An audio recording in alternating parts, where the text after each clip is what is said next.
Guys welcome to throne academy. நம்ம இன்னைக்கு இந்த வீடியோ பதிவில் மார்ச் 14க்கான நடப்பு நிகழ்வுகள் தான் பார்க்க போகிறோம். ஸோ ஃபஸ்ட் நியூஸ் பாருங்கள், சமூக நலத்திட்டங்களுக்கு முக்கியத்துவம் அப்படின்னு சொல்லிட்டு கொடுத்துருக்காங்க. பட்ஜெட் தட்ஸ் மீன் தமிழ்நாடு பொருளாதார ஆய்வறிக்கையானது இப்போ தாக்கல் செய்யப்படுது. என்னென்ன டேட்டாஸ் இருக்குன்றதை நான் உங்களுக்கு டைரெக்டாகவே சொல்லிடுறேன். அப்படியே நோட் பண்ணிட்டு வந்துருக்கு பார்க்கலாம். ஸோ கடந்த நிதி ஆண்டில் தேசிய மொத்த உள்நாட்டு உற்பத்தியில் தமிழ்நாட்டின் பங்கு ஜிடிபியில் தமிழ்நாட்டின் பங்கு வந்து பார்த்திங்கன்னா 9.21%. ஒரு நல்ல ஒரு விஷயங்க போன நிதியாண்டில். அதே பாருங்கள், மாநில உள்நாட்டு உற்பத்தி ஆனது அப்படின்னு பார்த்தீங்கன்னு வச்சுக்கோங்களேன், இந்த இடத்துல 27.22 லட்சம் கோடி எட்டி உள்ளதுன்னு சொல்கிறாங்க. ஸோ மதிப்பில் பார்த்தீங்கன்னா 27.22 லட்சம் கோடின்னு சொல்லியிருக்காங்க. இப்போ அதை நோட் பண்ணுங்கள். அடுத்து பாருங்கள், மாநிலத்தின் உண்மையான வளர்ச்சி விகிதம். இது ரொம்ப ரொம்ப இம்பார்ட்டன்ட்ங்க, மேபி கேட்கறதுக்கு இருக்குங்க வாய்ப்பு. 8.33%. மாநிலத்தின் உண்மையான வளர்ச்சி விகிதம் 8.33% உள்ளது அப்படின்றத நோட் பண்ணுங்கப்பா. ஸோ ஏன்னா இதெல்லாம் ரிப்பீட் சொல்லணும், அதெல்லாம் கண்டிப்பாக தெரிஞ்சுக்கணும். ஸோ பணவீக்கத்தை பொறுத்த வரைக்கும் பணவீக்கம்னா என்ன தெரியும், பொருட்களின் விலை என்ன இருக்கும், உயர்ந்துகிட்டே இருக்கும் அப்படின்னு சொல்லுவாங்க. பணத்தின் மதிப்பு குறைந்துகிட்டே இருக்குது.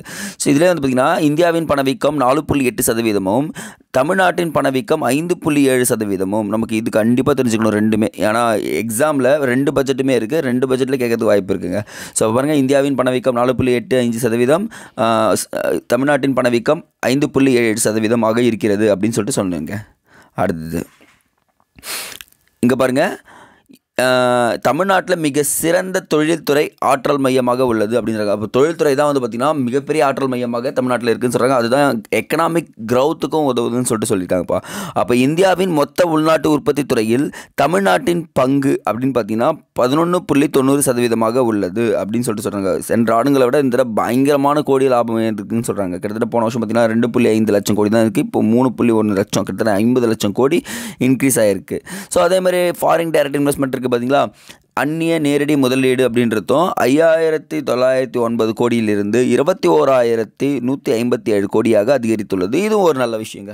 ஸோ இந்த ஃபாரின் டைரக்ட் இன்வெஸ்ட்மெண்ட்டால் என்ன நடக்கும்னு பார்த்தீங்கன்னா ஆட்டோமேட்டிக்காக எம்ப்ளாய்மெண்ட் ஜென்ரேட் ஆகும். அதுதான் இங்கே கூறியிருக்காங்க. ஸோ அதுதான் நோட் பண்ணி வச்சுக்கோங்க. அடுத்த இந்த டேபிள் பாருங்கள், திட்ட செலவுகளுக்கு ஆண்டு வாரியாக கொடுத்துருக்காங்க. நம்ம லாஸ்ட் ஆண்டில் பாருங்களேன், இதில் அதிகமாக எதுக்கு செலவு பண்ணியிருக்காங்கன்னா இந்த சமூக நலத்திட்டங்களுக்கு தாங்க அதிகமாக செலவு பண்ணிருக்காங்க. கிட்டத்தட்ட 1,16,000 கோடி தாங்க நம்மளது போயிருக்கு. கல்விக்காக 47,000 கோடியும் 47,223 கோடியும், மருத்துவம் சுகாதாரத்துக்கு 14.217 கோடியும் செலவு பண்ணியிருக்கிறதா சொல்லியிருக்காங்க. ஸோ இதெல்லாம் பார்த்திங்கன்னா போன வருஷம். ஸோ ஓகே, என்ன பண்ண போகிறோன்னா இந்த வருஷம் வர்றதை நம்ம பார்ப்போம். இந்த வருஷமும் ஐ திங்க் இந்த சமூக நலத்திட்டங்களும் அடுத்தது கவர்மெண்ட்ஸ்க்கு தான் கொடுத்துருக்காங்க. மேபி நாளைக்கு போகிறதுல நான் உங்களுக்கு கிளியர் கட்டாக சொல்லிடுறேங்க. அது ஒரு வீடியோவே போட்டுடலாங்க. ஸோ இதை மட்டும் இப்போதைக்கு ஜஸ்ட் இன்ஸ் மாதிரி எடுத்து வச்சுங்க. ஸோ இது ஜஸ்ட் ரீகால் பண்ணிங்க. இரட்டை விண்கலங்கள் வெற்றிகரமாக விடுவிப்பு அப்படின்னு சொல்லியிருக்காங்க. நம்ம பாரதிய அந்தராட்சி ஸ்டேஷன் ஆய்வு நிலையத்தை 2035ஆம் ஆண்டுக்குள் விண்ணில் நிறுவ போகிறோம்னு சொல்லியிருக்காங்க.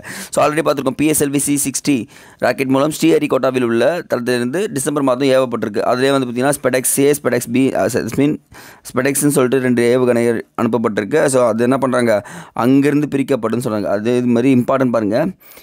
விண்வெளி டாக்கிங் தொழில்நுட்பத்தை மேற்கொண்ட 4வது நாடு எனும் பெருமை யாருக்கு இருக்குன்னா இந்தியாவுக்கு இருக்கிறது அப்படின்னு சொல்லியிருக்காங்க. ஸோ இதையும் நோட் பண்ணுவீங்க. ஸோ அடுத்தது நம்ம அப்கமிங் திட்டம் பார்த்திங்கன்னா ககன்யான் திட்டமோ, அடுத்து வந்து பார்த்திங்கன்னா சந்திராயன் 4 திட்டமோ எதிர்காலத்தில் வரப்போகுதுன்னு சொல்லியிருக்காங்க. ஸோ இதை பற்றி நம்ம டீட்டெயிலாக சொல்லியாச்சு. ஜஸ்ட் இந்த விண்கலத்தை நோட் ரீகால் பண்ணிங்க. ஏன் நான் சொல்கிறேன்னா இது ஆல்ரெடி நான் கிளியராக சொல்லியாச்சு உங்களுக்கு. ஸோ அப்படி டைரெக்டாக இன்றைக்கான குரல் பார்த்துடலாமா.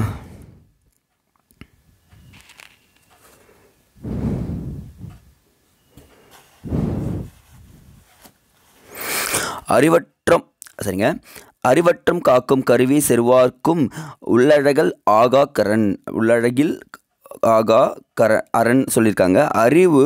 அழிவு வராமல் காக்கும் கருவியாகும். அன்றியும் பகை கொண்டு எதிர்ப்பவர்களுக்கு அழிக்க முடியாத ஆயுதம்னு சொல்கிறாங்கப்பா. ஸோ எக்ஸாம்பிள் பார்த்தீங்கன்னா வச்சுக்கோங்களேன், நம்ம ஈஸியாக பிடிச்சிடலாம் பாருங்களேன். அறிவு என்பது மிகப்பெரிய ஆயுதம். அது யாராலையும் அழிக்கவும் முடியாது. அது எதிரே வரக்கூடிய எந்த ஒரு துன்பத்தையும் ஈஸியாக போக்கிடும் அப்படின்றது குறிப்பிட்டிருக்காங்க.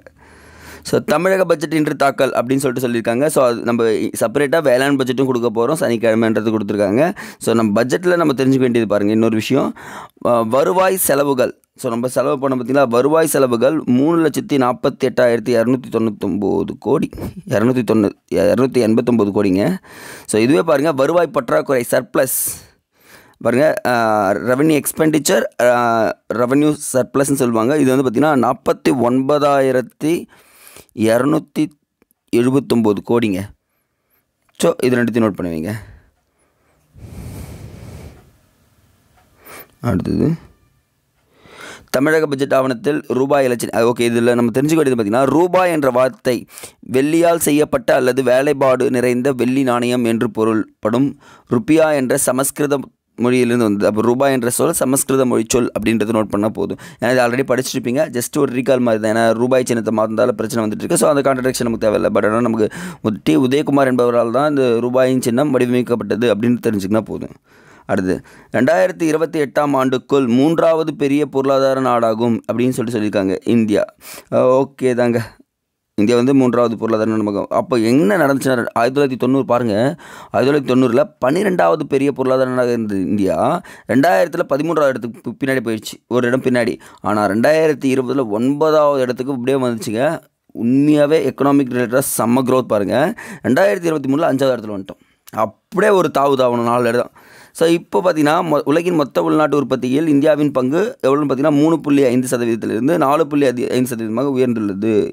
ஓப்பா, ஒரு உலகத்தில் பார்த்திங்கன்னா நம்ம 4.5% இருக்காங்க அப்படின்னு சொல்கிறாங்க. ஸோ இதை நம்ம நோட் பண்ணுங்கள். ஸோ நல்ல க்ரோத்துங்க. ஓகேங்க, நெக்ஸ்ட்டு ஐ திங்க் இன்றைக்கி நியூஸ் பேப்பர் ஃபுல்லாக இவ்வளோ தாங்க முடியுது. நெக்ஸ்ட் வீடியோ கண்டிப்பாக என்ன இருக்கும் பார்த்திங்கன்னா உங்களுக்கு பட்ஜெட் இருக்கும். ஸோ ஃபாலோ பண்ணிக்கிங்க, மிஸ் பண்ணாதீங்க. தேங்க்யூ.